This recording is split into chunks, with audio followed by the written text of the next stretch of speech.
From John Walton, The Harbour, Archangel, Russia, 28th of March. I have hired a vessel and sailors, men on whom I can depend, possessed of dauntless courage. The captain is a person of excellent disposition, who has been as far north as any human. As we prepare for our heroic undertaking, I try in vain to be persuaded that the North Pole is the seat of frost and desolation. It ever presents itself to my imagination as the region of beauty and delight, where the sun is forever visible. A land surpassing in wonders and beauty every region hitherto discovered on the habitable globe. We shall tread a land never before imprinted by the foot of man.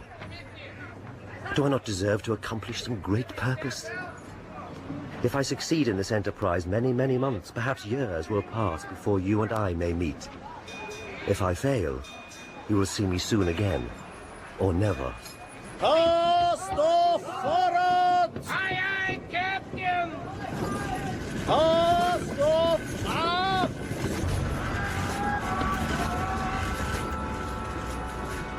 My voyage commences.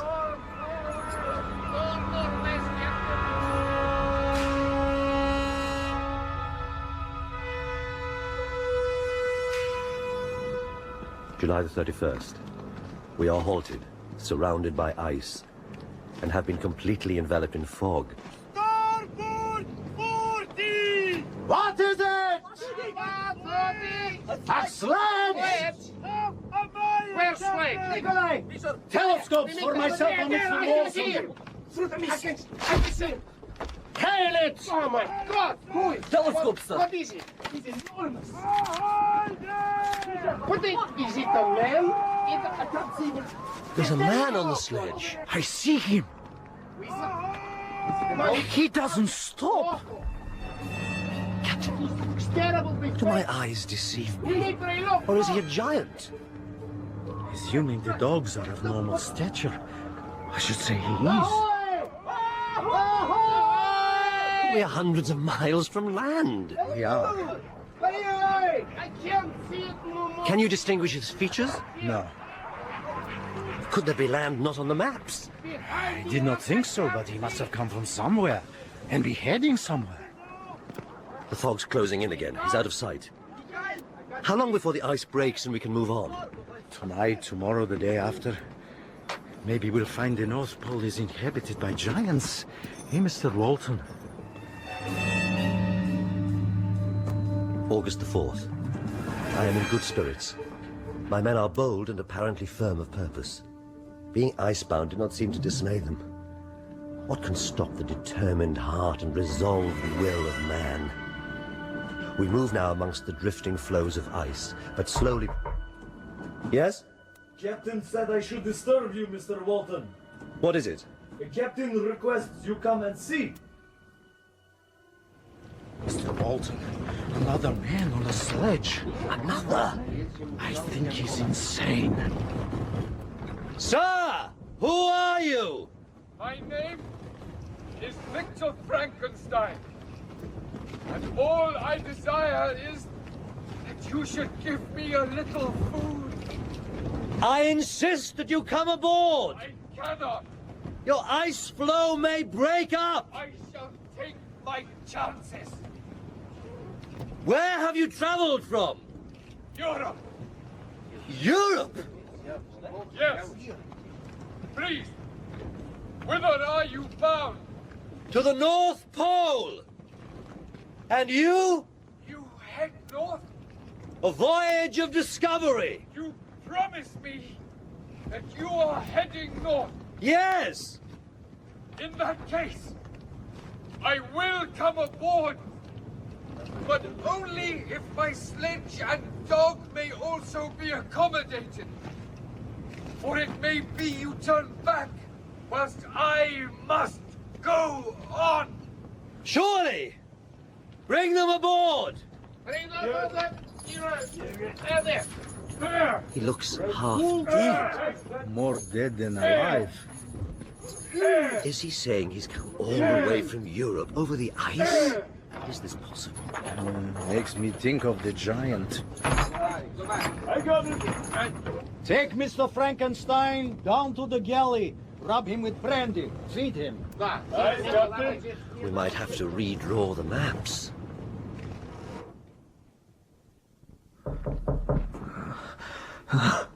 Yes? It is I, Mr. Walton. Walton. Yes, I remember. Like your men, you have many questions. It would be impertinent of me. Yet I cannot resist asking, how have you come so far? On the ice, But to what purpose? to seek one who fled me. And does the man you pursued travel in the same fashion? Yes. 4 days ago we saw a man on a sledge. Where? To the south. The demon is just ahead of me. Demon? I must go, please. I do not think you're in any condition to resume. He was traveling north. At quite a pace. He had 4 dogs. Oh, but the ice. He could also have been trapped by its breaking up. Possibly.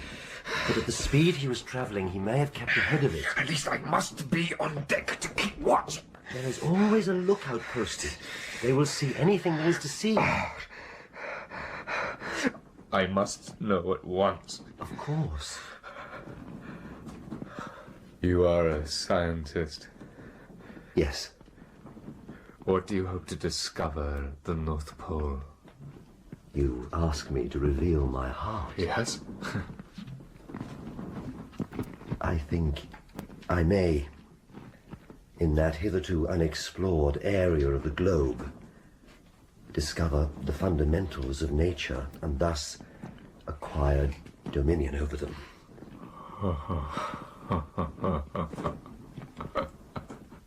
Unhappy man.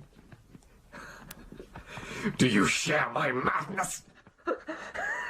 Have you drunk of the intoxicating draught? Hear me. Let me reveal my tale.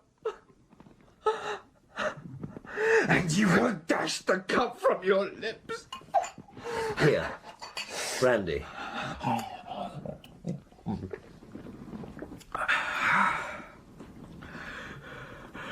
Why do we do these things?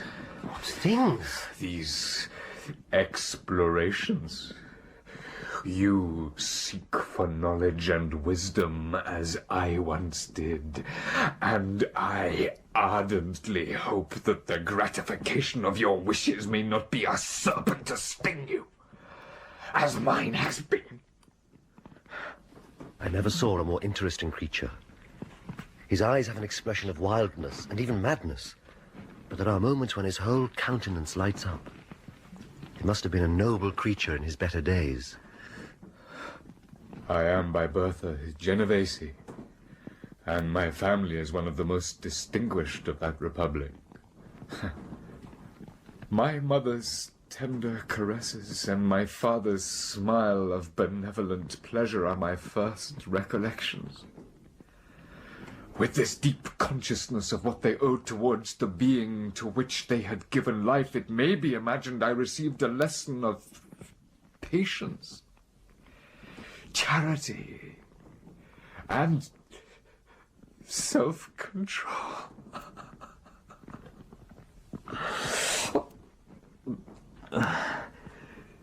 My mother much desired a daughter, but for a long time I was their only care. When I was about 12 years old, while making an excursion beyond the frontiers of Italy, we passed a week on the shores of Lake Como. My mother's benevolent disposition often made her enter the cottages of the poor.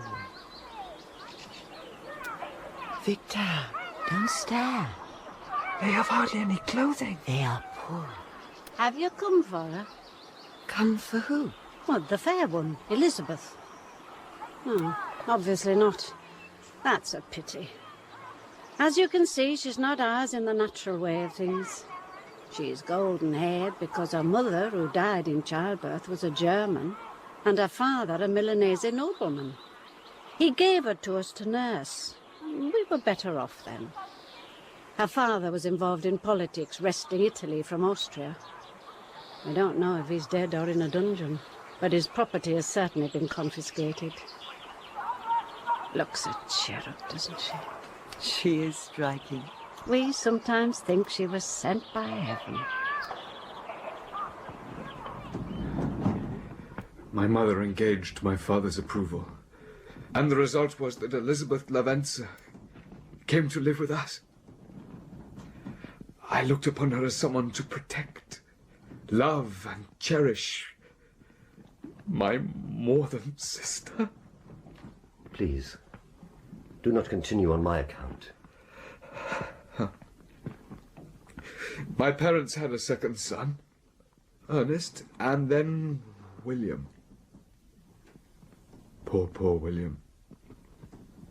We moved to Lake Geneva, and that's where we grew up, along with my dear friend, Henry Clerval.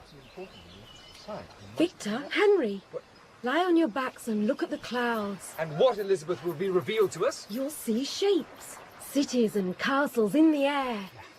Very well. See that one tinged with grey and mauve? I see a castle with battlements. I see a cloud. The drawbridge is lowered. Knights ride out. A maiden waves a silken handkerchief from the tower. It's King Arthur and Guinevere. Is Arthur gone to seek the Holy Grail? A quest! A quest! Why clouds? What are clouds? I shall stand on this rock and adopt the pose of Guinevere. And I shall be Arthur. You, Victor, you may be Lancelot, Gawain, or Galahad. Charge! Woohoo! I should rather be Merlin and capture a cloud, squeeze it until the essence of nature is distilled.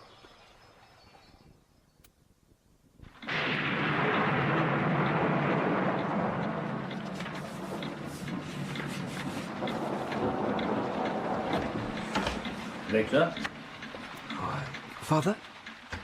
what are you reading? You're Cornelius Agrippa, Father. That's not mine. No?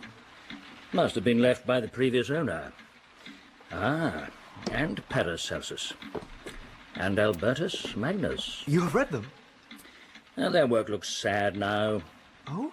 But Paracelsus, through empirical study, pioneered the treatment of certain diseases. And also stated human beings could be produced without mother and father by alchemical procedures. Pure fantasy. And dangerous to boot. The storm worsens. Albertus Magnus must meet your approval, for he taught Thomas Aquinas. As well as teaching Thomas Aquinas, Albertus Magnus is reputed to have constructed a brazen head that could answer questions. I'm no scientist, but I know none of these gentlemen are considered valid figures.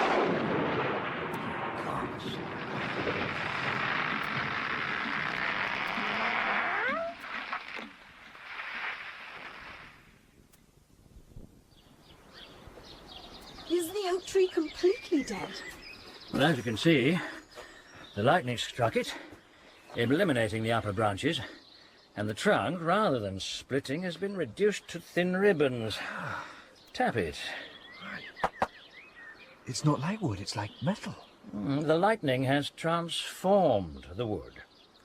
In the library there's a book by Luigi Galvani of Bologna.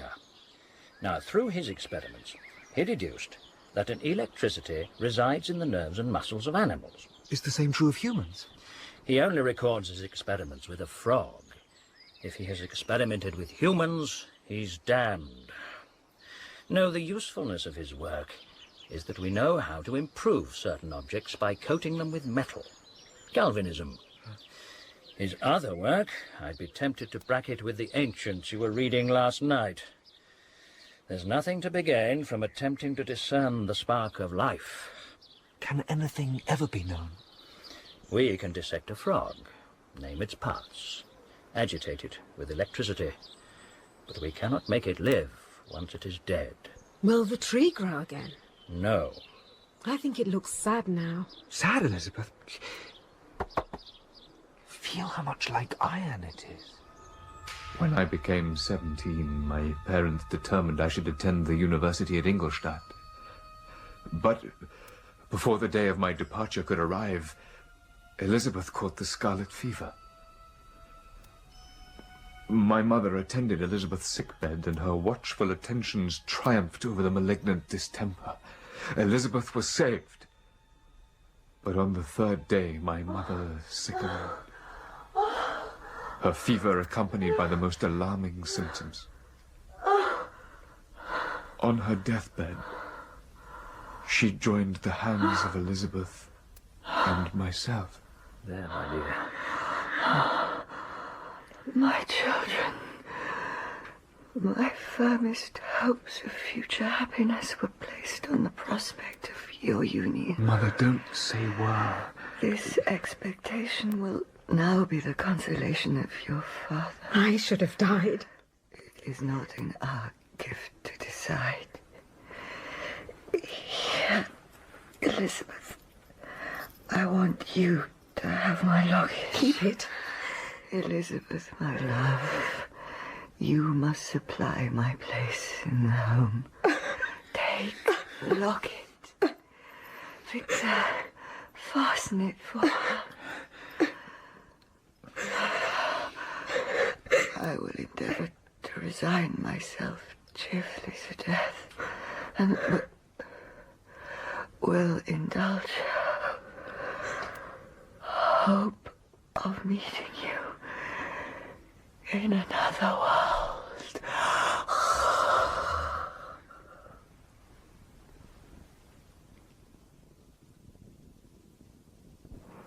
Peter, I'm really chaps. Look, careful where you go. Hey, now listen, Professor Crumpet. Yes? My name is Victor Frankenstein. I'm to be one of your students in natural philosophy. Huh? Oh, yes. What do you know? No? Of natural philosophy? The principal authors I've thus far studied are Cornelius Agrippa, Paracelsus, and Albertus Magnus. Who? Cornelius Agrippa, Paracelsus... Yes. I wasn't asking you to repeat them because I haven't heard of them. I was expressing surprise. Have you really studied these men? Yes. And you believe in them? I... Their findings are nonsense. Every minute, every instant you have wasted on those books is utterly and entirely lost. You've burdened your memory with exploded systems and useless names. Good God, man! In what desert land have you lived where no one was kind enough to inform you that these fancies, which you've so greedily imbibed, are 1,000 years old and as musty as they are ancient? I little expected in this enlightened and scientific age to find a disciple of Albertus Magnus and Paracelsus. I wouldn't describe myself as a disciple. My dear sir, you must begin your studies entirely anew. Here, I shall write a list of books you must procure and read for when I begin lectures next week. Alternate days myself and Professor Waldman on chemistry. Now then. Professor Krempe was a little squat man with a repulsive countenance, who did not prepossess me to become his disciple, but partly from idleness and part curiosity, I went into the lecture room to hear his colleague, Professor Waldman. The modern masters of chemistry promise very little, apart from the knowledge that metals cannot be transmuted and that the elixir of life is a chimera, that is, an idle or wild fancy. But the ancient philosophers, whose hands some profess seemed only to dabble in dirt, performed miracles. For they penetrated into the recesses of nature to show how she works in her hiding places. They ascended into the heavens. They discovered how the blood circulates and the nature of the air we breathe. They acquired new and almost unlimited powers, mocking the invisible world with its own shadows. Those were men to whose indefatigable zeal modern philosophers are indebted for most of the foundations of our knowledge.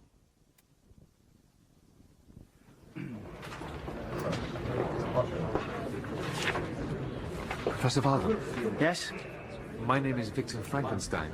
Ah, you're the young gentleman who sat open-mouthed. I hope I did not appear to be rude. I preferred your response to that of the young man who fell asleep. I cannot imagine anyone falling asleep. The young man behind you did. What you said about the ancients. Hmm? I have felt that. I must admit I'm prejudiced against modern chemists. There are some worth studying, but for their detail, not their philosophy. I should be grateful if you can guide me in advancing my knowledge. Oh, I'm happy to have gained a disciple. Chemistry is that branch of natural philosophy in which the greatest improvements have been and may be made. Come this way. He then took me into his laboratory and explained the use of his various machines, instructed me as to what I should procure. He also gave me a list of books, and I took my leave. Kindly, Professor Walton. It was a memorable day for me. It decided my future destiny. 2 years passed, during which I paid no visits to Geneva, but was engaged heart and soul in the pursuit of discoveries. Whence, I often asked myself, did the principle of life proceed? To examine the causes of life, we must first have recourse to death.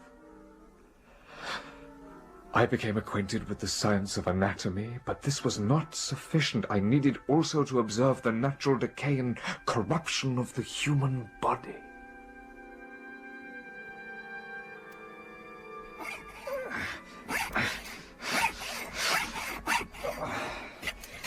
Don't stop here, Frankenstein. I need a lantern.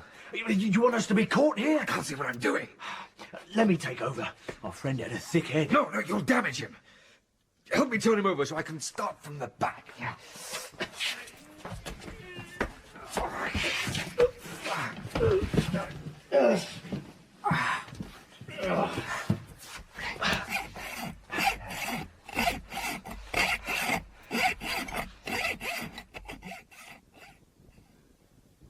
Your essay was remarkable. Thanks to your inspiration. No, I cannot claim to be your inspiration. It was your first lecture. The various keys which form the mechanism of my being have been touched. Chord after chord sounds within me. I am not worthy of a disciple. Apart from your studies, how is life in Ingolstadt? I have no other life. It shows in your countenance. 2 years here, and you have no friends. I have no time for frivolity. A degree of frivolity is entirely necessary, especially for one as youthful... My mind is filled with one thought, one conception, one purpose. So much has been done. More, far more, will I achieve. Treading in the steps already marked, I will pioneer a new way, explore unknown powers. To what end? The creation of beauty. Can you be more specific? I shall have something to show you soon. My limbs now tremble, and my eyes swim with the remembrance, but a restless and almost frantic impulse urged me forward. Every night I was possessed of a slow fever, and I became nervous to a most painful degree. The fall of a leaf startled me, and I shunned my fellow creatures as if I'd been guilty of a crime. Sometimes I grew alarmed at the wreck I perceived that I had become. The energy of my purpose alone sustained me. Eventually, on a dreary night in November, I beheld the accomplishment of my toils.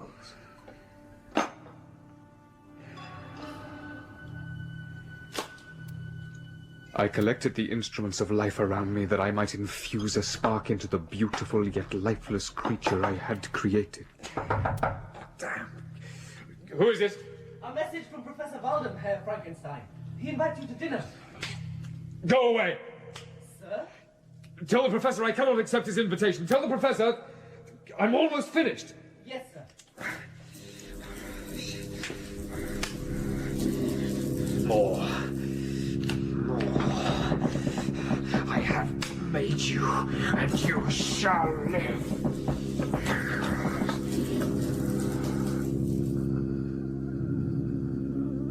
What?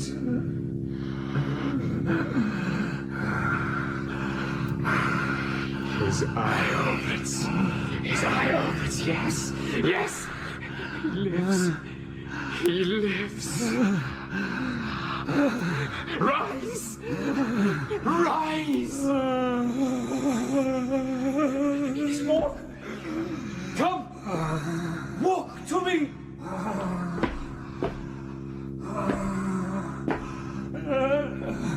Oh, light! More light!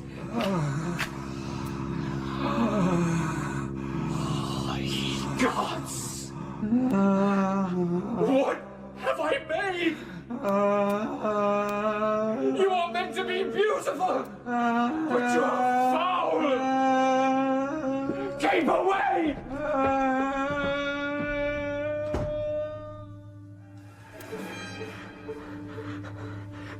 I relive it now.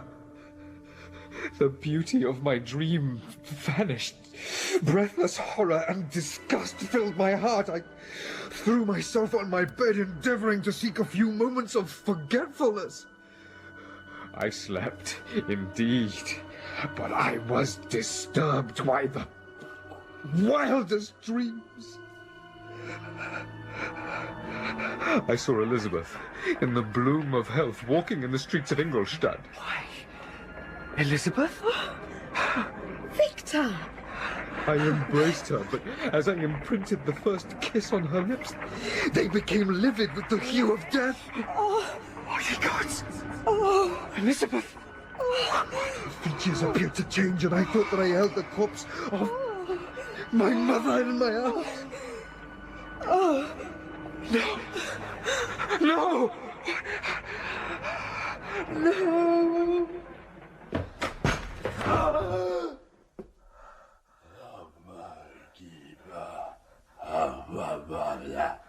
What was that?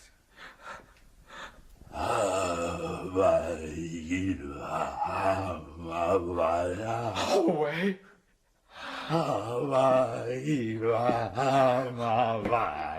Why do you smile at me? Why reach out to me? You think I will take your hand? You think I will embrace you? Keep away from me! Away!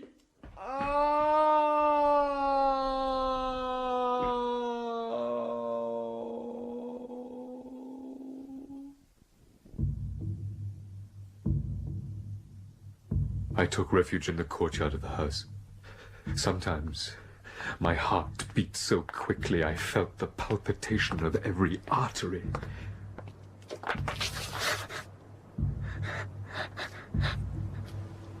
And I feared each sound as if it announced the approach of the demoniacal corpse to which I had given life.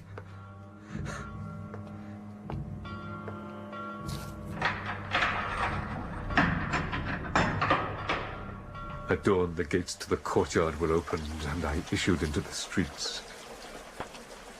It began to rain. I dared not look about me. Like one that on the lonesome road doth walk in fear and dread, and having once turned round, walks on and turns no more his head, because he knows a frightful fiend doth close behind him tread. Continuing thus, I came at length to an inn, and I know not why, paused to study a coach which approached. Victor! Henry? Henry, is it you? My dear Victor! How glad I am to see you!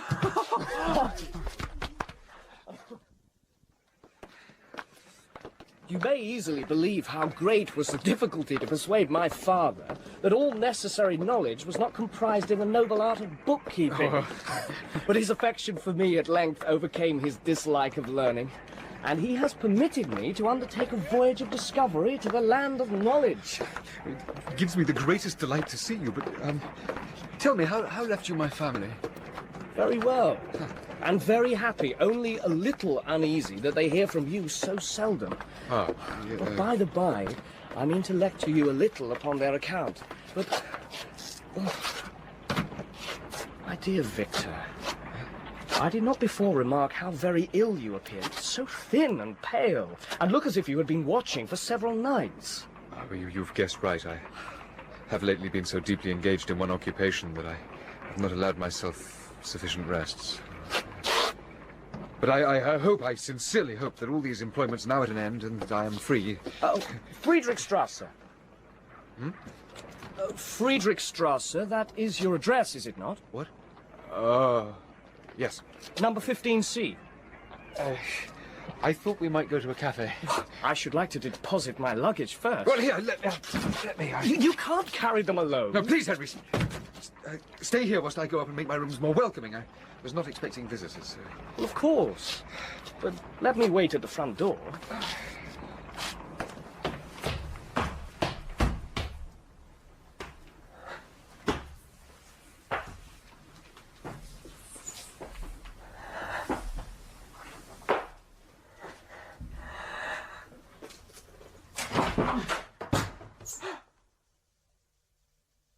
He's gone. He's gone. Oh, good.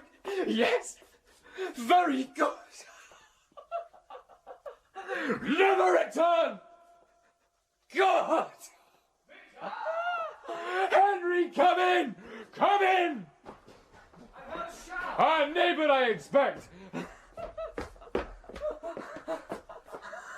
Well, and what experiments have you been performing with this equipment? Experiments is too fine a description. I've been merely dabbling. Even to my untrained eye, it appears too sophisticated to be employed in dabbling. Oh, Henry, you don't know how good it is to see you. Victor! What for God's sake is the matter? Do not laugh in that manner. I'm only fatigued. What is the cause of all this? Hey! He? Well, there's no one else here. Who is he? Hey! Oh, Henry! Save me! Save me! Save you from what? From who? Hey! Hey!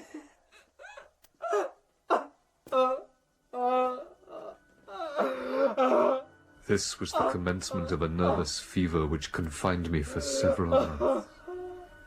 The form of the monster on whom I had bestowed existence was forever before my eyes, and I raved incessantly.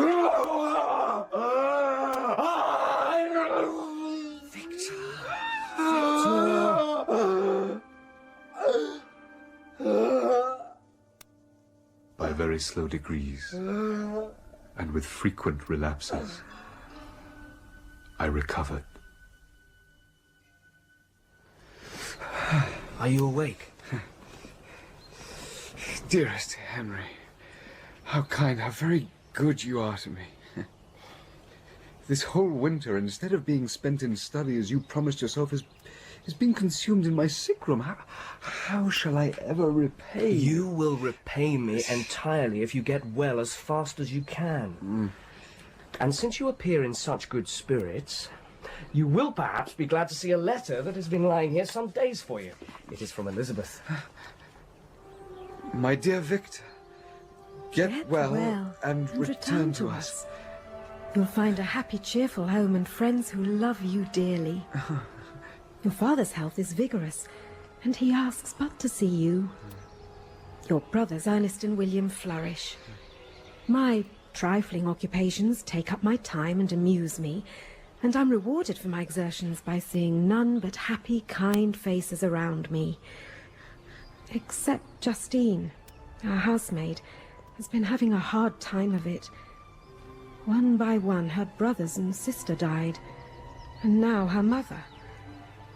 Justine has returned to us, and I assure you I love her dearly. I wish you could see William. He's very tall of his age, with sweet, laughing blue eyes, dark eyelashes, and curling hair. Write, dearest Victor. One line, one word will be a blessing to us. Dear, dear Elizabeth. I will write instantly and relieve them from the anxiety they must feel. Yes. And when you have done that, I suggest we discuss a walking tour.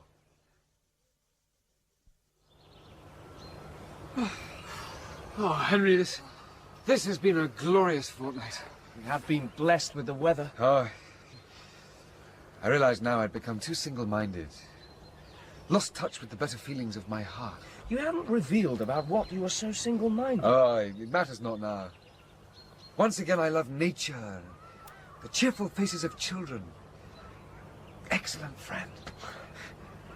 A selfish pursuit had cramped and narrowed me until your gentleness and affection warmed and opened my senses. I have become the same happy creature who a few years ago, loved and beloved by all, had no sorrow or care.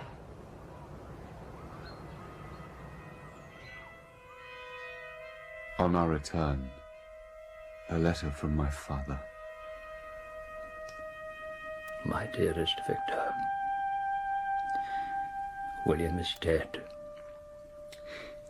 About 5 in the morning, I discovered my lovely boy stretched on the grass, livid and motionless. I carried him home. It will do no good.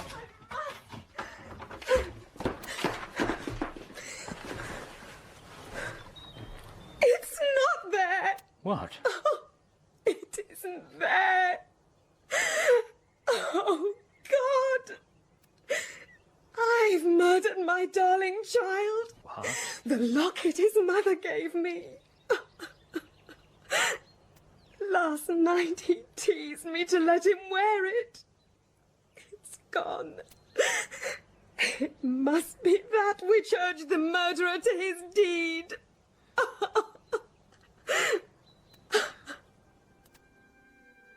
My journey home was very melancholy, and when I drew near my native town, fear overcame me. I dared not advance, dreading 1,000 nameless evils. Stop the coach. We're not inside the town gates yet. I don't need you to tell me where I am.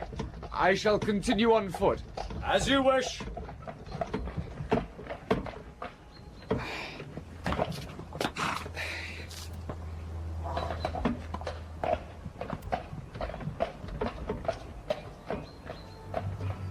Dear mountains, your summits are clear, the sky and lake are blue and placid. Is this to prognosticate peace or mock at my unhappiness?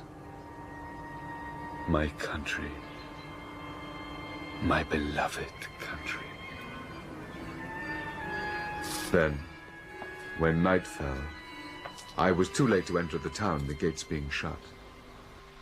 I resolved to visit the spot where poor William had been murdered.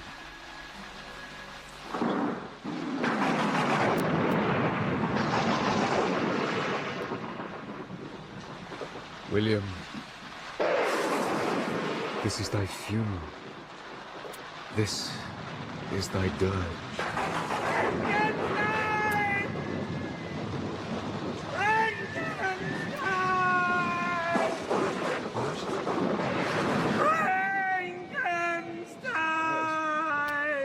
Who is that? Frankenstein! Oh, God. Frankenstein! It speaks. Frankenstein! What do you hear? You will discover. You come to mourn your brother.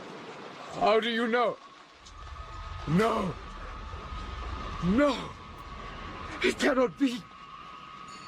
Can it? No! You are the murderer! Ye gods! Come back, demon! Show yourself!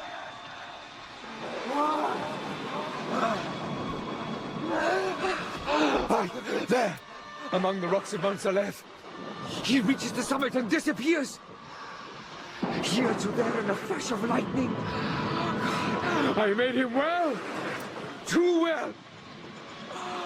What have I done? Have I turned loose into the world the depraved wretch whose delight is in carnage and misery? What have I done?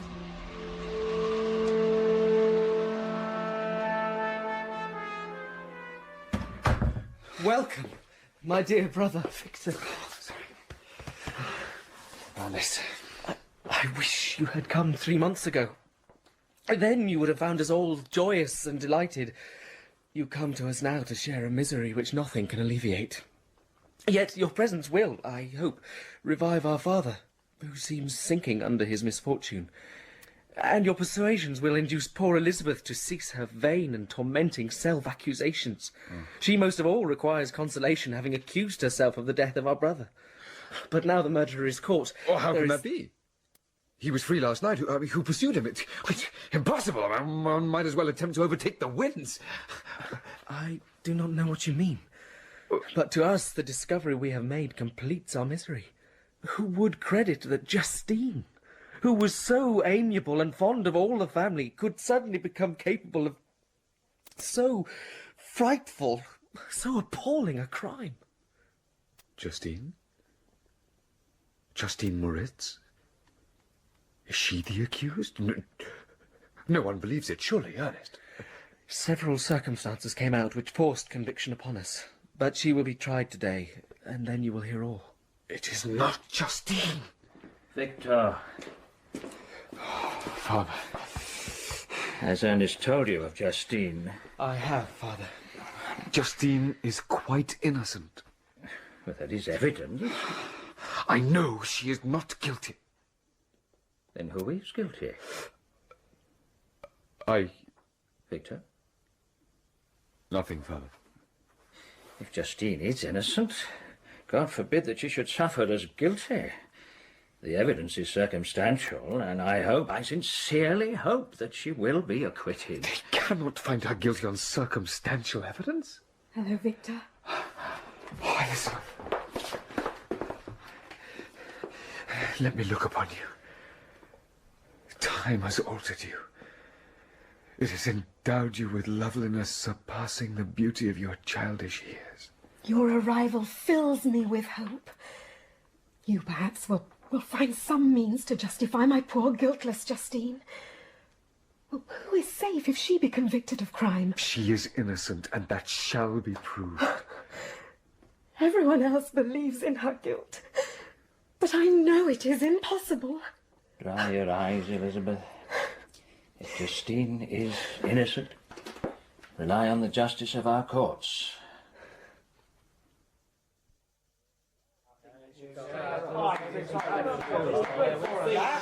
Justine Moritz, it is charged that on the... I was walking not far from the spot where the child was found when I saw the accused. I asked her what she did there, but she could only utter unintelligibly. Yes, I do also work at the house. She returned about 8 o'clock in the morning. I asked her where she had passed the night, and she replied she'd been looking for the child. When shown the body, she fell into violent hysterics and kept her bed for several days. And you found the locket? I was going through her clothes in preparation for the laundry. Silence in court! Silence! Call the defendant, Justine Moritz. I was given permission to spend the evening at the house of an aunt, at Shen, a league from Geneva. On my return, at about 9 o'clock in the evening, I met a man who asked me if I'd seen anything of the child. I then spent several hours looking for him. Then, finding the gates of Geneva shut, I took refuge in a barn. Most of the night I spent watching, but towards dawn I slept a little. I was wakened from my sleep because I thought I heard steps. At dawn, I recommenced searching for William. If I passed near the spot where his body lay, it was without my knowledge. I was unable to respond intelligibly to the first witness because I'd not slept and was disturbed by the disappearance of William. Concerning the locket, I can give no account. I am only left to conjecture. I beg permission to have character witnesses, and if their testimony will not overweigh my supposed guilt, I must be condemned, although I would pledge my salvation on my innocence. Call Elizabeth Lavenza! I am well acquainted with the accused. I have lived with her in the same house. For my own part, I do not hesitate to say that, notwithstanding all the evidence produced against her, I believe and rely upon her perfect innocence. As to the bauble the case rests upon, if she had desired it, I should have willingly given it to her.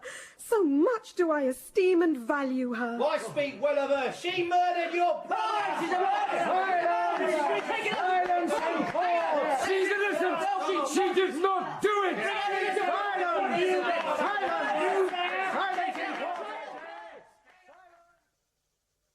Having passed a night of unmingled wretchedness, the next morning I went to the court for the verdict. You are Victor Frankenstein, are you not? I am. She confessed in the night. Confessed? Justine Moritz is condemned. Her confession was hardly necessary, but none of our judges likes to condemn on circumstantial evidence alone. I hope you and your family find some peace now.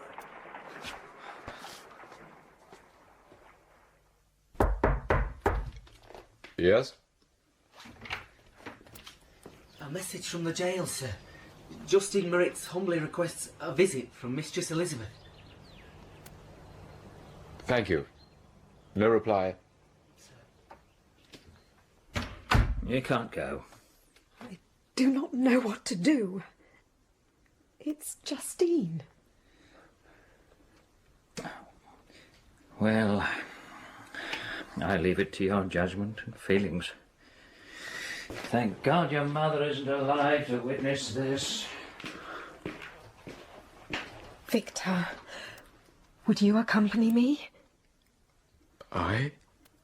I cannot go alone. Thank you. Thank you both for coming. Oh, Justine, why did you rob me of my last consolation? I relied on your innocence, and although I was then very wretched, I was not so miserable as I am now. And do you believe that I am so very, very wicked? Do you also join with my enemies to crush me? To condemn me as a murderer? I am not one of your enemies. I believed you guiltless until I heard you yourself had declared your guilt. I confessed a lie. I confessed that I might obtain absolution. Ever since I was condemned, my confessor has besieged me. Your priest? He threatened and menaced until I almost began to think I was the monster he said I was. He threatened hellfire and excommunication in my last moments if I continued to deny. What could I do? In an evil hour, I subscribed to a lie. I will proclaim, I will prove your innocence. You shall not die. I do not fear to die. That pang is past. They would have found me guilty without my confession. Dear sir, you are very kind to visit me. You, I hope, do not believe I am guilty. No. No, absolutely not. No, Justine. He is more convinced of your innocence than I was. I truly thank you. I wish that I were to die with you. I cannot live in this world of misery. Farewell, sweet lady. May heaven in its bounty bless and preserve you. May this be the last misfortune that you ever will suffer. And on the morrow, Justine died. You did not speak then? What could I say? Mr. Walton, what would you have said? I know not. Please. I do not accuse. I do not mean to torture you any more than... I cannot be tortured any more than I am. Then I thought I had reached my limit if I had but guessed. Gods.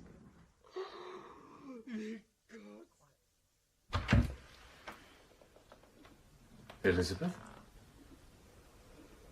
Elizabeth? Here. Why do you sit in the dark? It suits my mood. When I reflect on the miserable death of Justine Moritz, I no longer see the world and its works as they before appeared to me. Please, I feel as if I were walking on the edge of a precipice, towards which thousands are crowding and endeavouring to plunge into the abyss. Father needs William you to... and Justine were assassinated, and the murderer walks free. We retired to our house at Bellerive.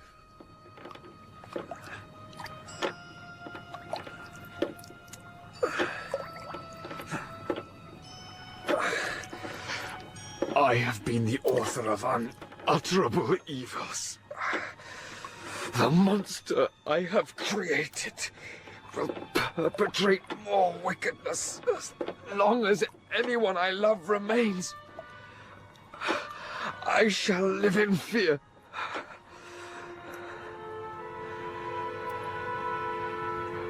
I should plunge into this silent lake, that the waters might close over me and my calamities forever.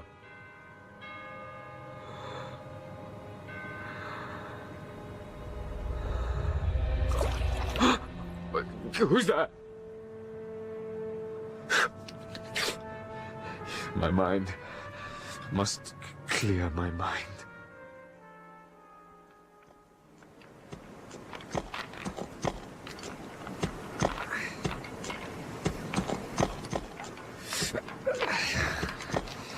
Trees lie broken.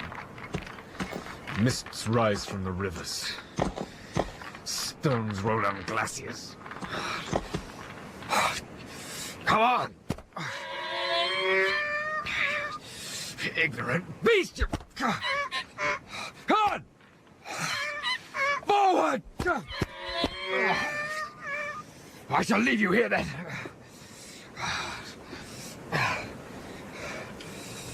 Go!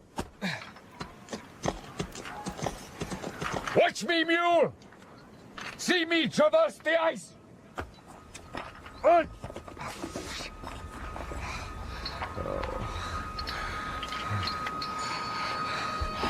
Wandering spirits, allow me this faint happiness, or take me as your companion away from the joys of life. What? Where? There! The wretch! Frankenstein! Wretch! Demon! Dare you approach me? Oh, that I could, with the extinction of your life, restore those victims you have so diabolically murdered. I shall speak and you shall listen. I shall not. You must. You, my creator, detest and spurn me, thy creature. You want to kill me? You who made me? How dare you sport us with life? Abhorrent monster! Fiend that thou art! The torches of hell are too mild a vengeance for thy crimes. You reproach me with your creation. Come on then, that I may extinguish the spark I so negligently bestowed! Remember, thou hast made me more powerful than thyself. But I will not be tempted to set myself in opposition to thee. I ought to be thy Adam, but I am rather the fallen angel whom thou drivest from joy for no misdeed.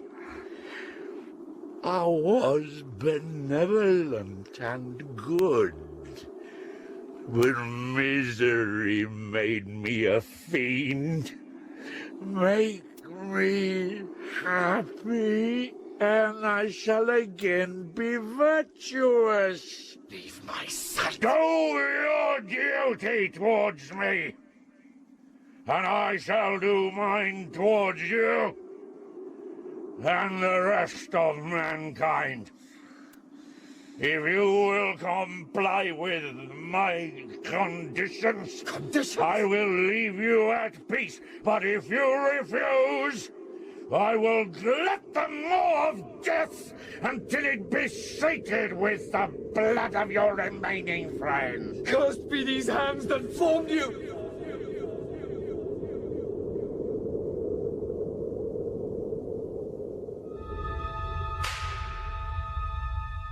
In Frankenstein by Mary Shelley, dramatised by Nick Stafford. Frankenstein was played by Michael Maloney, the creature by John Wood, and Walton by Philip Joseph. Elizabeth was played by Janice Chambers, Clerval by Paul Panting, Alphonse by Ted Richards, and the captain was Neville Jason. Caroline was played by Frances Jeter, Justine by Deborah Berlin, Kremper by Don McCorkindale, and Valdem by Malcolm Ward. Other parts were played by Peter Kenny, David Jarvis, and Margaret John, and the director was Claire Grove.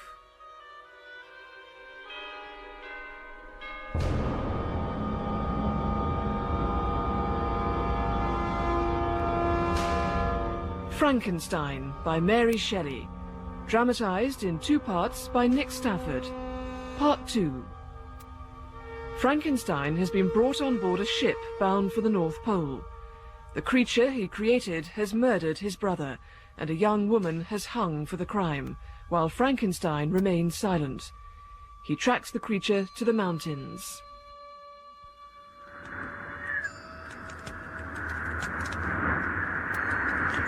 See, I lit a fire for you. See, warm yourself. Now, listen. Yes. It is with considerable difficulty that I remember the original era of my being. And it was a long time before I learned to distinguish between the operations of my senses. In the forest near Ingolstadt, I lay by the side of a brook until, tormented by hunger and thirst, I learnt to slake my thirst from the brook and ate some berries that were lying on the ground.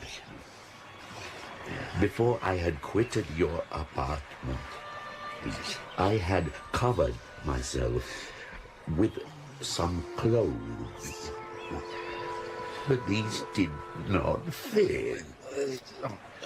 I was a poor, helpless, miserable wretch. I knew nothing.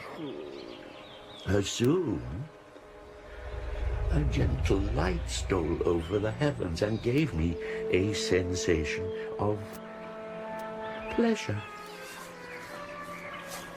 I struck off through the wood toward the rising sun, at length discovering open country.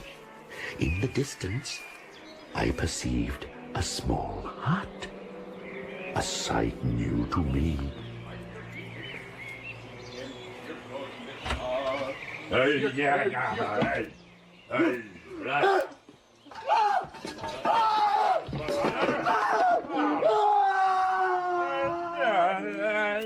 His flight somewhat surprised me, but I was enchanted by the hut, dry and warm, and I greedily devoured the remnants of the man's breakfast.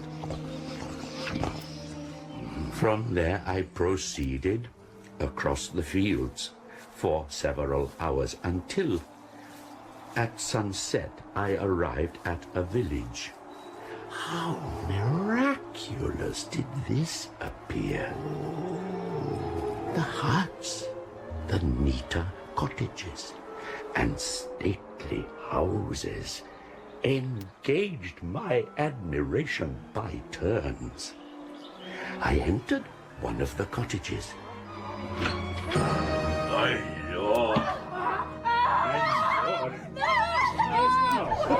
What's happening?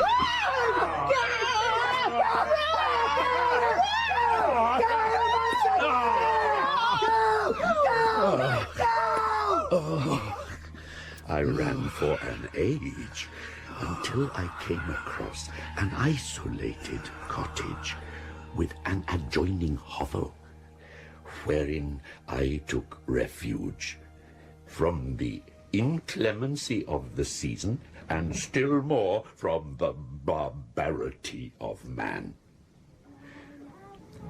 Fixing my eye to a crack in the door, I spied a small girl, meanly dressed in a coarse blue petticoat. Her fair hair was plaited. Agatha?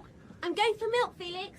Don't be long. The young man entered the cottage, and turning in my hovel, I found another crack through which I could spy the interior. Agatha has gone for milk, Grandfather. Yes, I know. I'm going for wood. When the girl returned with the milk, she sat down by the old man, and he, taking up an instrument, began to play. He played a sweet, mournful air, which drew tears from the girl. I felt sensations of a peculiar and overpowering nature, a mixture of pain and pleasure such as I had never before experienced.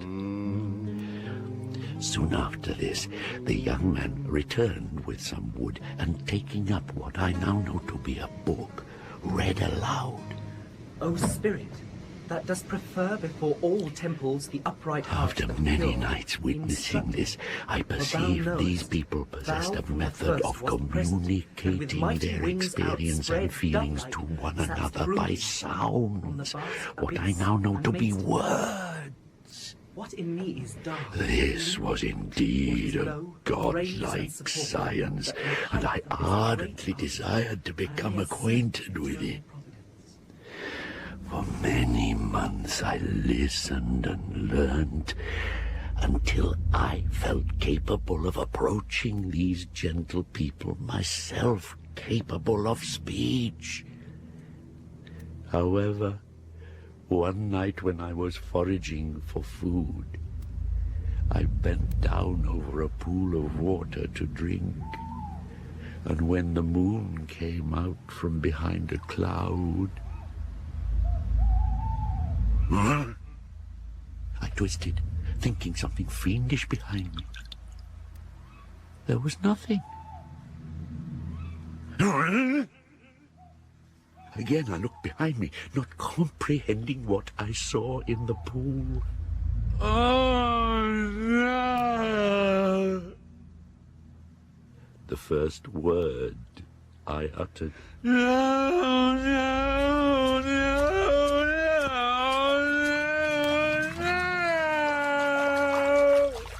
For the first time I realized I was a monster.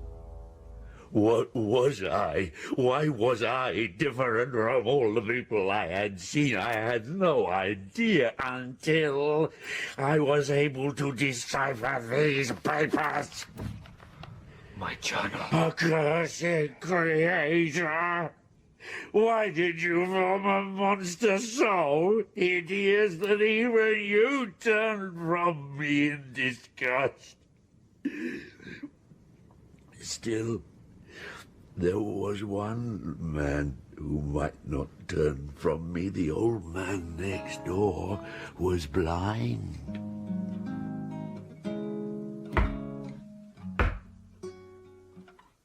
Come in. Pardon this intrusion. I am a traveller in want of a little rest. Enter.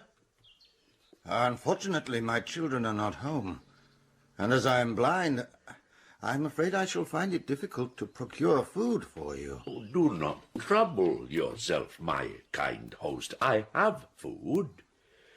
It is warmth and rest only that I need. Where do you travel? I am going to claim the protection of some friends whom I sincerely love, and of whose favour I have some hopes. I wish you luck. These amiable people to whom I go have never seen me, and know little of me, I am full of fears, for if I fail there, I am an outcast in the world forever. Oh, to be friendless is indeed to be unfortunate, but the hearts of men, when unprejudiced by any obvious self-interest, are full of charity. They are kind, but where they ought to see a feeling and kind friend, they may behold only a detestable monster. Where do your friends reside? Near this spot. I cannot judge your countenance, but there is something in your words which persuades me that you are sincere. From your lips first have I heard the voice of kindness directed towards me. Oh, come now. Have my grandchildren returned? You and your family are the friends of whom I speak. Great God! Who are you? Leave him! I beg you. Felix!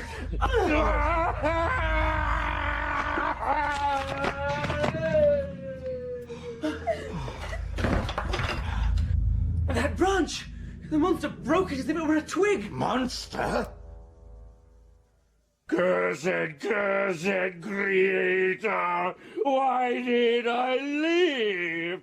Why in that instant did I not extinguish the spark of existence which you had so wantonly bestowed? No!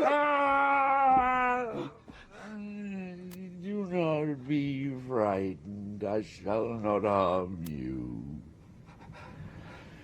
When night came, I wandered in a wood, no longer restrained by the fear of discovery.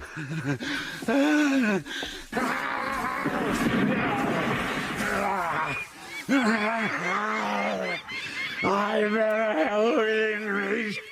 Listen, mankind! I declare everlasting war against your species, and most of all, against him who formed me and sent me forth to this insupportable misery. Frankenstein! Frankenstein! I will spread havoc!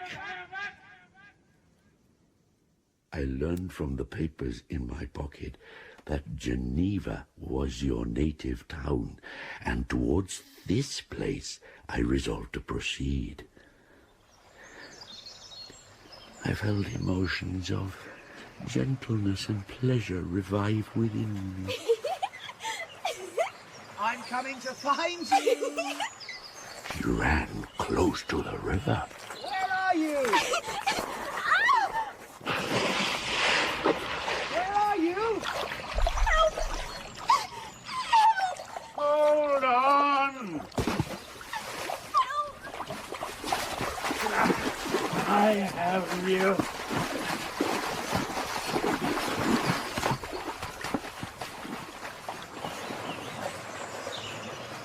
Wait. Please wait. Where are you? Wait.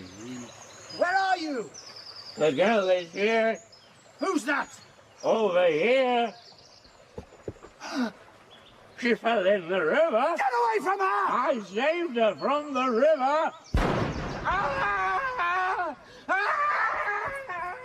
I had saved a human being, and my reward was to writhe under the pain of a wound which shattered flesh and bone. After some weeks my wound healed and I continued my journey. It was evening when I arrived at Geneva, and I retired to a hiding place in a thicket in a field, slept, and was awoken by the approach of another child. A beautiful child.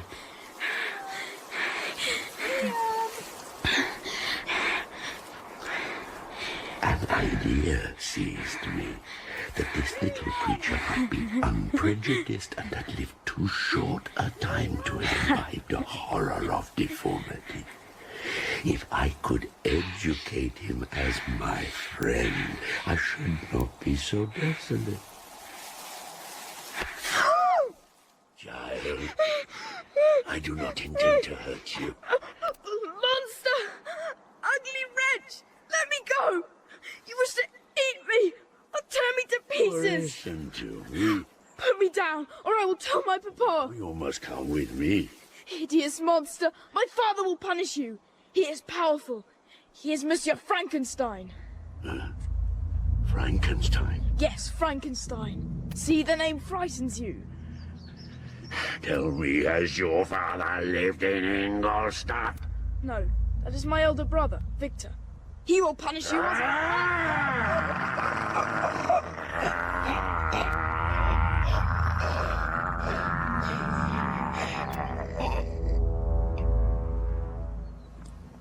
William? William is dead.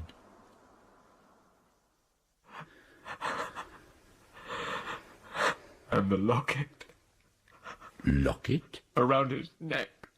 Oh, that. You took it from his neck and secreted it with Justine, thus incriminating. Justine? Was that her name? Yes, Justine, our beloved adopted sister. I did not know her name or her origins. You did not? She did hang for it. Yes. 2 of your family. 2 of my family, if truth be told. Your family? If I have a name, it can only be Frankenstein. You are my father. The locket, it contained the portrait of a most lovely, benign woman. Another Frankenstein? My mother. She would not have looked so benignly upon me, or you, had she known what you have done. Oh. Leaving the body of William, I took the locket, entered a barn which appeared to be empty. But a young woman slept there, named Justine, it would seem. Not so beautiful as your mother, but smiling in her sleep. Here, I thought, is one of those joy-imparting smiles bestowed on all but me. I bent over her sleeping form. Awake, fairest, thy lover is near. He who would give his life but to obtain one look of affection from thine eyes. Oh, my beloved, awake. A fiendish thought stirred within me. She shall suffer. I murdered because I am forever robbed of all that she could give me. She shall atone. I bent over and slipped the locket into a pocket of her dress. I held my breath, then fled.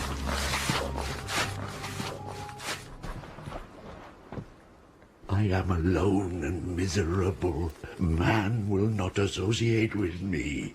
But one as deformed as myself would not totally deny herself to me.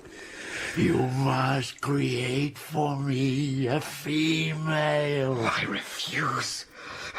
Shall I create another like yourself, whose joint wickedness might desolate the world? If any being felt emotions of benevolence towards me, I should return them 100-fold. What I ask of you is reasonable. A creature of another sex, but as hideous as myself. Oh, my Creator, make me happy. Mr. Walton. Yes? Do I disgust you? No. No. Please proceed. The creature moved me. I felt there was some justice in his argument. Yes. Yes. I think there was. His tale and the feelings he expressed proved him to be a creature of fine sensations, and Did not I, as his maker, owe him the portion of happiness that it was in my power to bestow?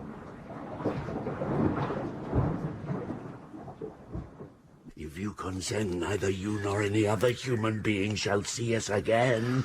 We will go to the vast wilds of South America. We shall make our bed of dried leaves. The sun shall shine on us as on man.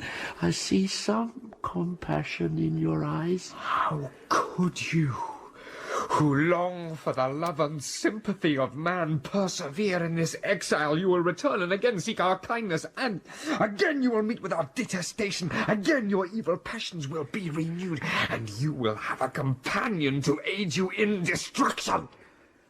I cannot consent. I swear to you, by you that made me, that with the companion you bestow, I will quit the neighborhood of man.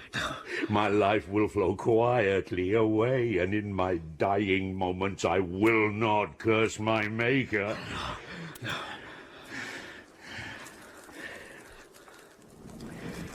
Mr. Walton, I felt a need to console him. But when I looked upon him, when I saw the filthy mass that moved and talked, my heart sickened. I cannot truly imagine how he might appear. I had meant him to be beautiful. My vices are the children of a forced solitude that I abhor, and my virtues will arise when I live in communion with an equal. Very well, I consent to your demand. On the solemn oath to quit Europe forever, and every other place in the neighborhood of man. I swear by the sun, and by the blue sky of heaven, and by the fire of love that burns in my heart, that if you grant my prayer, you will never behold me again. But remember, I shall watch your progress with unutterable anxiety, and fear not but that when she is ready, I shall appear again.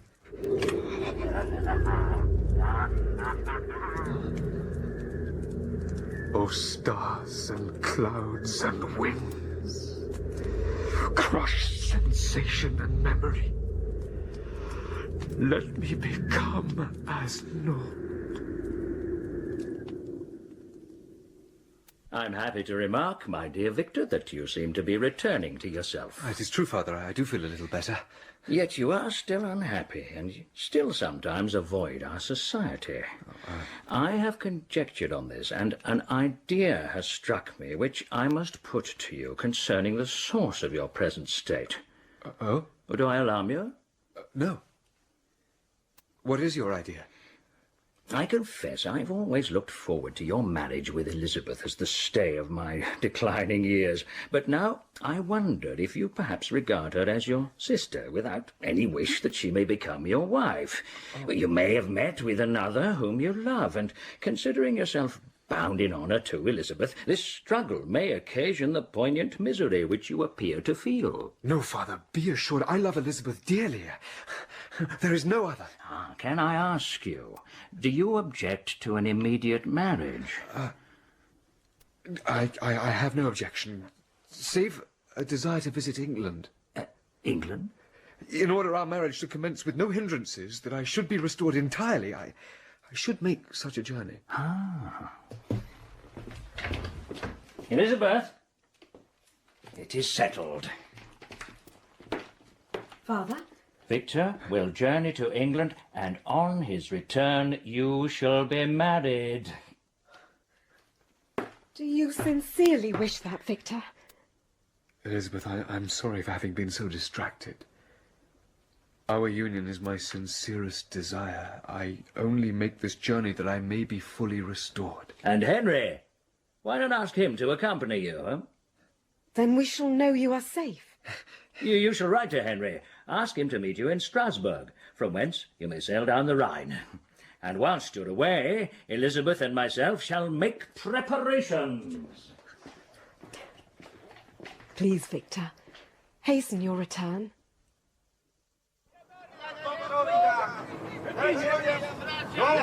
Friends tell me that we should stay a day at Mannheim and Mainz, and that after Mainz the river descends rapidly between steep hills of beautiful form. And there are many ruined castles and black woods. And it's the time of the vintage. Oh, this is what it is to live! But Victor, why are you so sorrowful? Beloved friend. It was a clear morning in the latter days of December that I first saw the white cliffs of England. So, Herr Clerval, you wish to learn the Indian languages? Yes, Mr. Habert.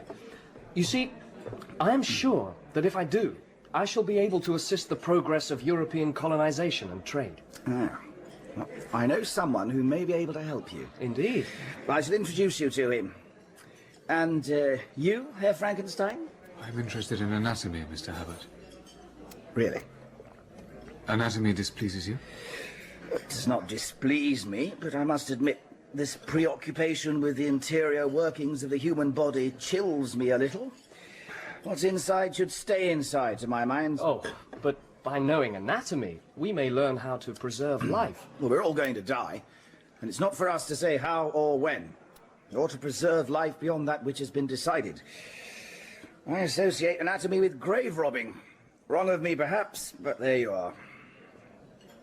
However, each to his own. I have the acquaintance of a fellow of the Royal College.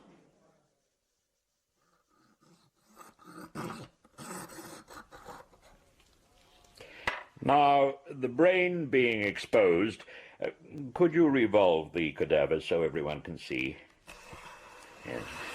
As you can all see, the brain itself is of a grey colour, with thin pink veins running through. Has everyone seen it in place? Yes. Good. Now,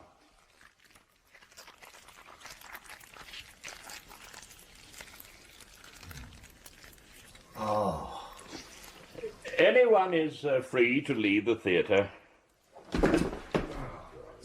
Would someone be so kind as to remove and resuscitate him? Yes, thank you. Now, one of my assistants will place the brain in a dish and carry it around for closer inspection.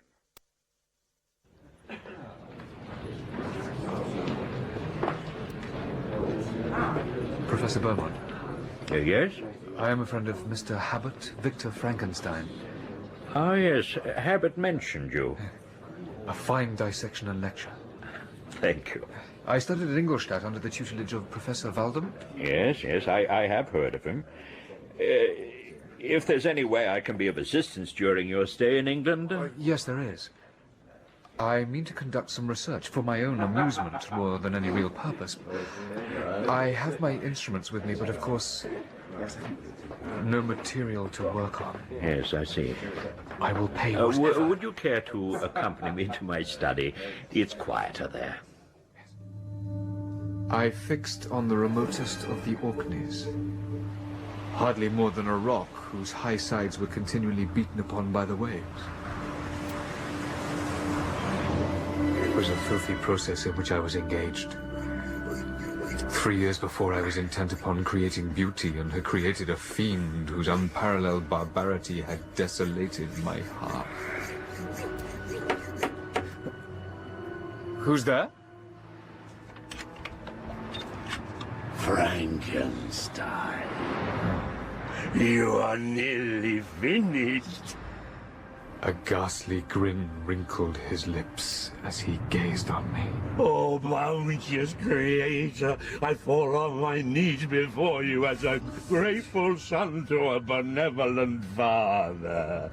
See how beautiful she will be.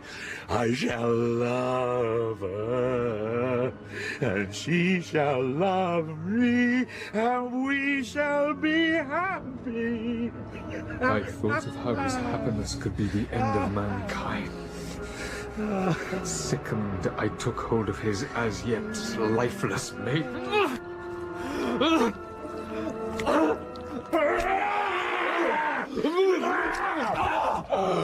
Oh, no, I did not mean to strike you.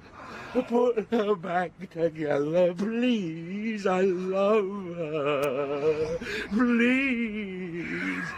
You have destroyed her. Begone. You break your promise. I will never create You another destroy like my hopes. You had sworn to quit the neighborhood of man, but she had not.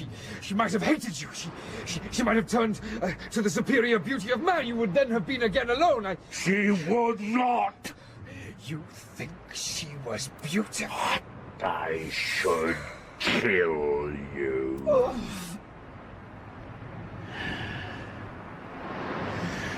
No, you would be absolved from your conscience.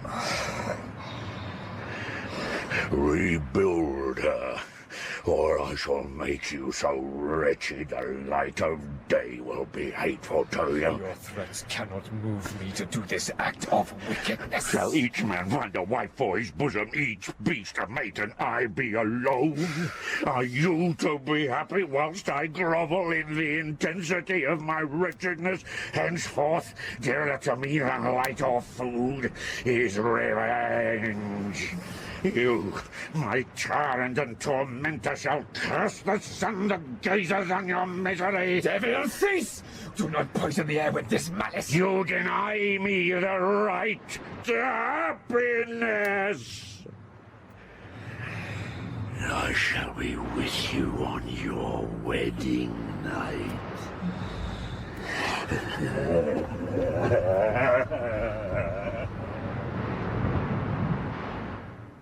That then is the period fixed for the fulfillment of my destiny. In that hour, I shall die. The remains of the female creature lay scattered on the floor. I almost felt as if I had mangled the flesh of a human being. I placed it all in a basket with a quantity of stones. A small boat, you say? Just for this evening. It's 10 o'clock. Late to go for a sail. I'll pay. The tricky waters. You know how to sail? I grew up by Lake Geneva. Ah, well, this is the Atlantic. Can you procure me a boat or not? I think I can get you a skiff.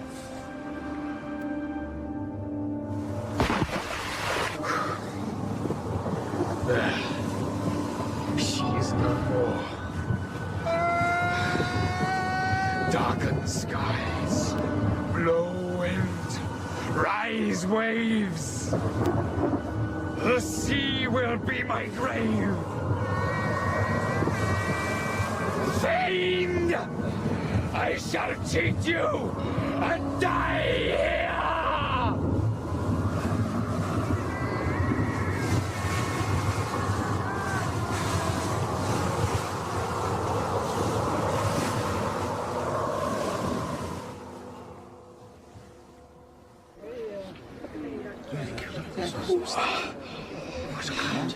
Where am I? You'll know that soon enough, but you'll not be consulted as to your quarters, I promise you. Why do you answer so roughly? Surely it is not the custom of Scotsmen to receive strangers so inhospitably. I don't know what the custom of the Scots may be, but it is the custom of the Irish to hate villains. Villains? You must follow me to Mr. Kerwin's to give an account of yourself. Who is Mr. Kerwin? A magistrate. We just walk. We'll follow.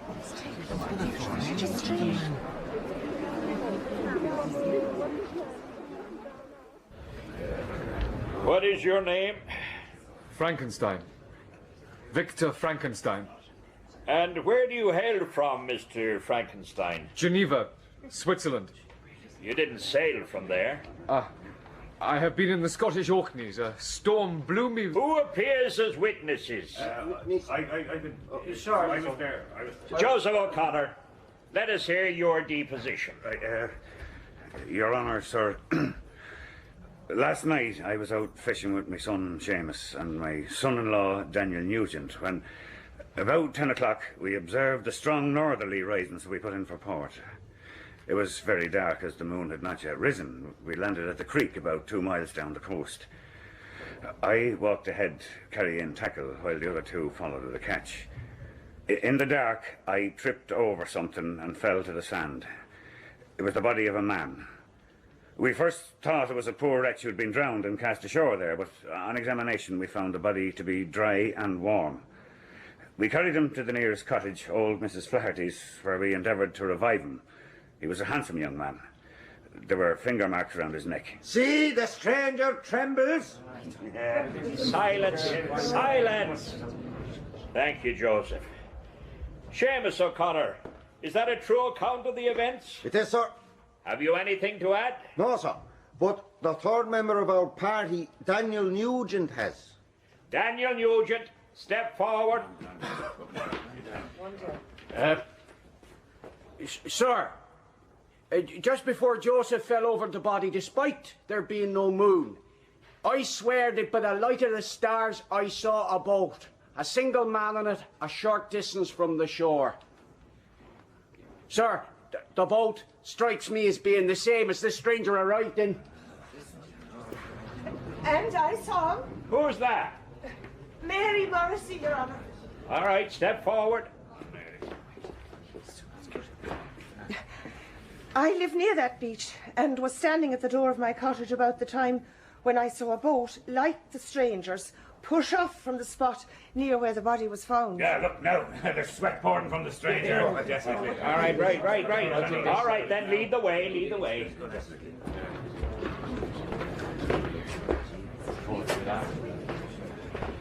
Now, Mr. Frankenstein, I shall enter first, then you follow. All right, come in, please. You ready? Yes. Then I shall remove the sheet.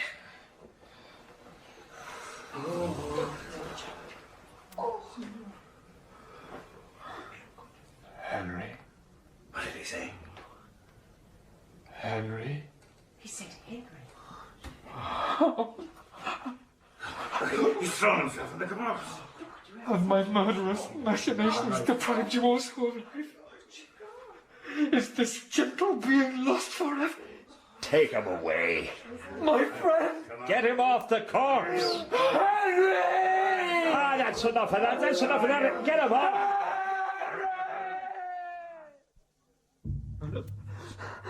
I murdered William, I murdered Justine, I murdered Henry. He's babbling again. Does it all the time? Please, help me destroy the fiend. He has his fingers around my neck. Please. He says someone has their fingers around his neck. Please.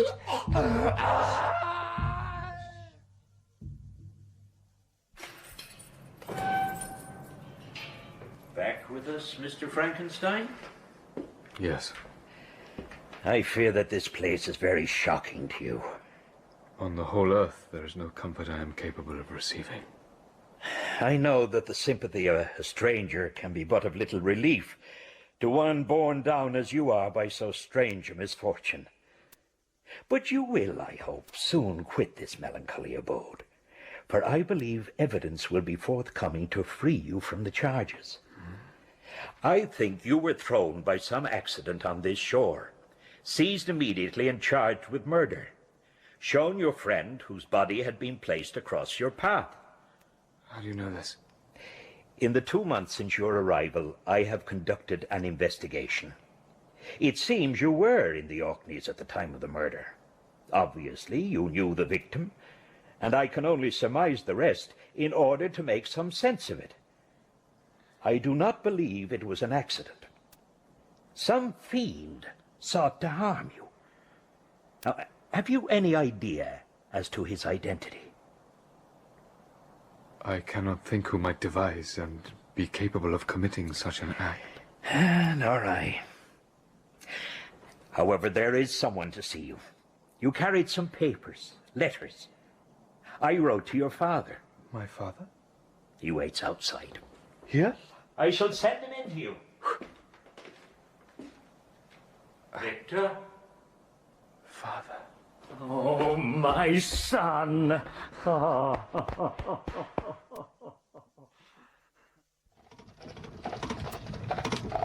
Victor.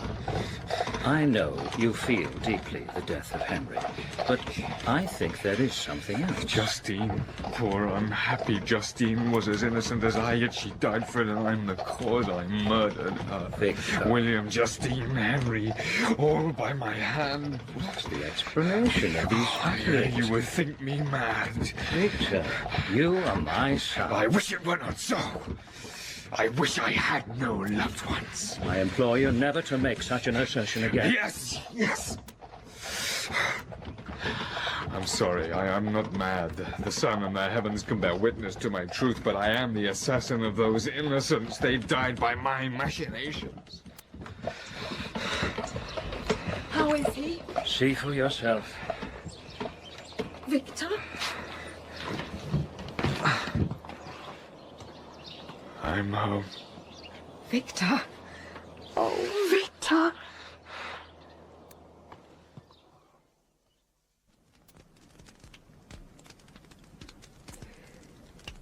We have sat here for hours, and you have neither spoken nor moved. I'm happy to be home. You are thin, Victor, and still a little feverish. You are also thinner. There is something gone from you, Victor, a spark. So much has happened. Too many miseries. Are we to live the rest of our lives like this? You are my only chance of happiness. Yet I have one secret. A dreadful one. What? A secret which, when revealed to you the day after our marriage, will have you wondering that I survive what I have endured. Is that a proposal? A clumsy one. Yes. I will marry you. I shall be with you on your wedding night. Take care! How's it, my lord? You look lovely! Take care! Bye-bye! Goodbye, son and daughter! Goodbye!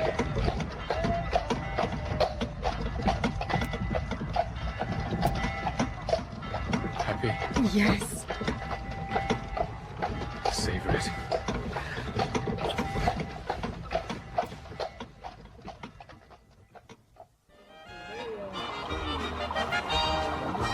Signor Frankenstein and your wife, we received your reservation. The bridal suite is prepared. Thank you. The musicians, they are Austrians on a tour. They come every year. I'll have someone show you up. Will you take dinner in your suite? Shall we? Oh, yes. This way, please.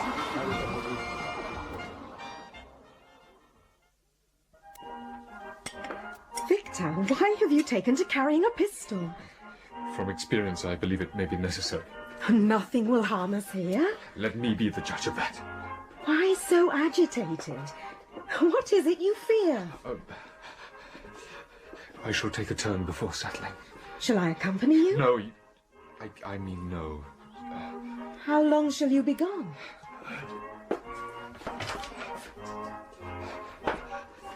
I do love you, Elizabeth.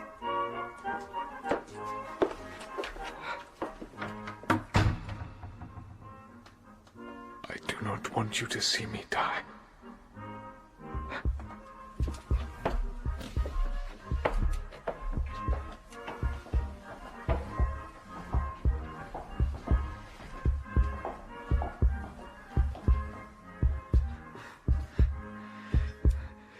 Come, demon.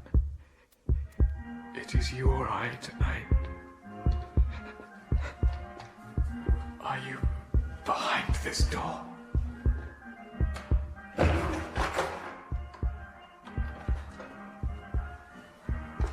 No.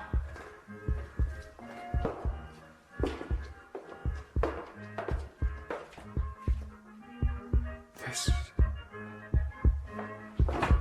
Who's that? My apologies. What? Elizabeth!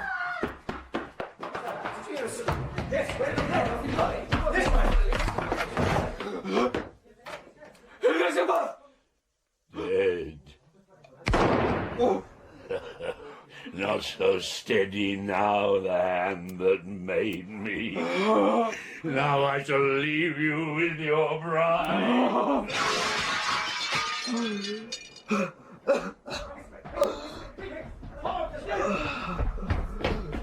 Signor Frankenstein. It should have been me. Oh my God.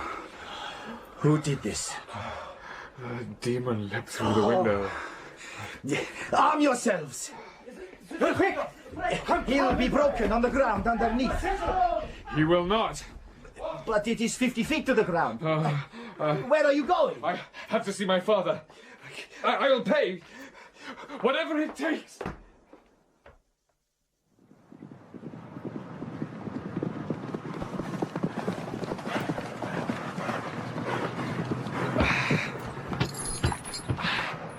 Father! Father! Who's there? Father, you are safe. What are you talking about? Where is Elizabeth? Victor? Where is Elizabeth? Father, Elizabeth is murdered. My heart will break. No! No, no, no, no! And break it did. He died in my arms. And what became of me? Chains and darkness pressed upon me. Indeed, I was called mad, and for many months a solitary cell was my habitation. On release, I opted for revenge. I found myself at the cemetery where William, Elizabeth, and my father lay. They are dead and I live. Their murderer also lives. By the sacred earth on which I kneel, I swear, and by thee, O night, and the spirits that preside over thee, to pursue the demon until he or I shall perish in mortal combat. Let the cursed and hellish monster drink deep of agony. Frankenstein. Come then, pursue me. At last you desire me. Come, I flee and you follow. The tables are turned. Frankenstein, I'm over here. Where? Come over here. Stay! Damn you! We are both damned. I pursued him, and for many months this has been my task. Amidst the wilds of Tartary and Russia, I have ever followed his track. Cold, want, and fatigue were the least pains I was destined to endure, carrying within me my internal hell. Sometimes, when overcome by hunger, a repast was prepared for me in the desert. You think he left it for you? Yes. And sometimes he left marks on trees. Messages.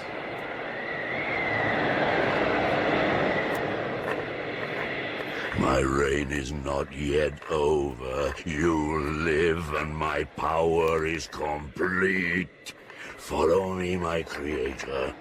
Find just ahead of you a dead hare. Eat and be refreshed. Come on, my enemy.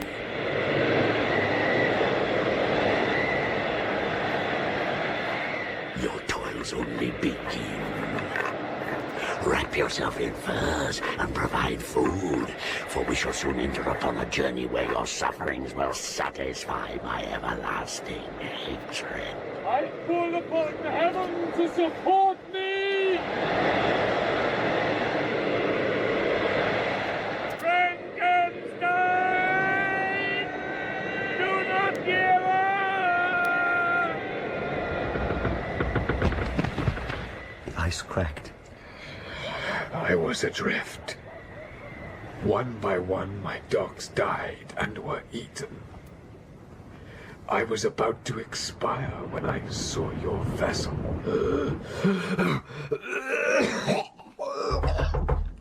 Who is it? Forgive my intrusion, but you must know, despite expectations, the ice is closing in again. The crew grow restless. No. I think we should turn back. No. At least consider it before the ice closes completely and we have no choice.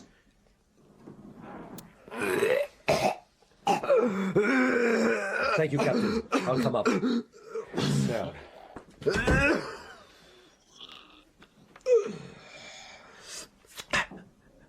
When younger, I believed myself destined for some great enterprise. But all my speculations and hopes are nothing. I trod heaven in my thoughts, but how I am sunk, and my task is unfulfilled. Please, after I die, if he appear, swear that he shall not live. Thrust your sword into his heart. I will hover near and direct the steel aright. I shall do I know you have been writing this down. Tell it truly. Please. How did you make the creature? Are you mad? Peace.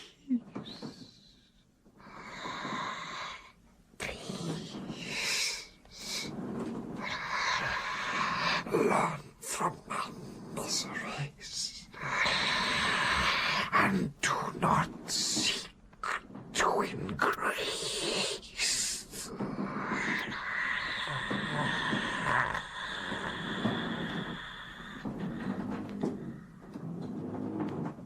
September the 15th. I go up on deck to collect my thoughts. Privately, I have decided to acquiesce to the crew and captain. I have lost my friend, and all my hopes of utility and glory. Mr. Walton, see the ice forward. And it truly closes in aft. As you may see for yourself. Frankenstein is dead.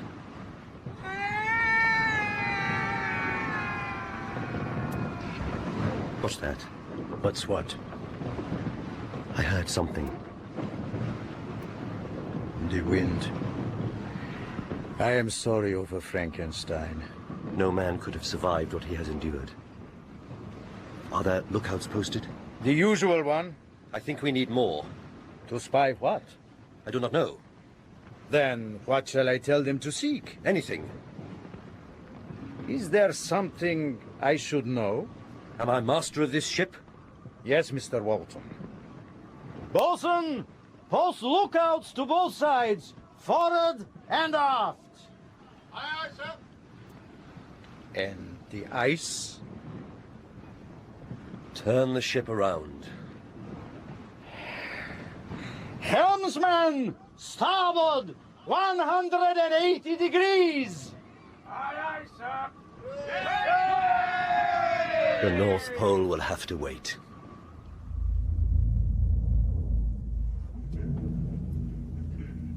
Is the demon here? Demon? Man, do not harm me. I will not harm you if you do not harm me. I could tear you limb from limb before you ran me through, even before you could cry out. See? I am here to weep and mourn. And if you make a movement or a noise, I shall kill you. Understand? Yes. He told you of me? The whole story. He called me demon. Amongst other things. And do you feel no pity for me? No, you abhor me. But not as I abhor myself. I shall quit your vessel and seek the most northern extremity of the globe.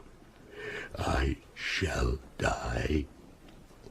I shall no longer feel the agonies which now consume me. Death is my only consolation. Oh, Father, once I falsely hoped to meet with beings who would love me. I was nourished with high hopes. But now crime has degraded me beneath the meanest animal. No guilt, no misery can be found equal to mine. I have murdered the lovely and the helpless. I have strangled the innocent. I shall build a funeral pyre and exult in the agony of the flames. The light of the conflagration shall fade away. The ashes shall be swept into the sea by the wind, and my spirit will sleep in peace. Or if it survives, it will not surely survive that. Farewell, Frankenstein. Farewell, my creator.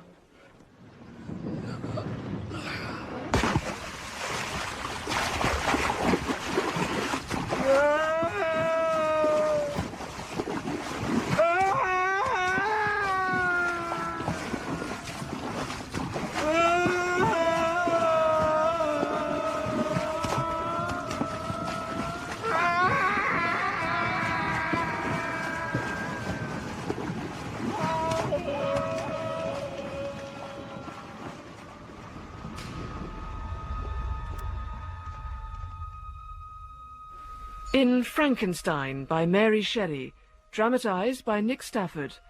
Frankenstein was played by Michael Maloney, The Creature by John Wood, and Walton by Philip Joseph. Elizabeth was played by Janice Chambers, Clerval by Paul Panting, Alphonse by Ted Richards, and William by Sam Crane.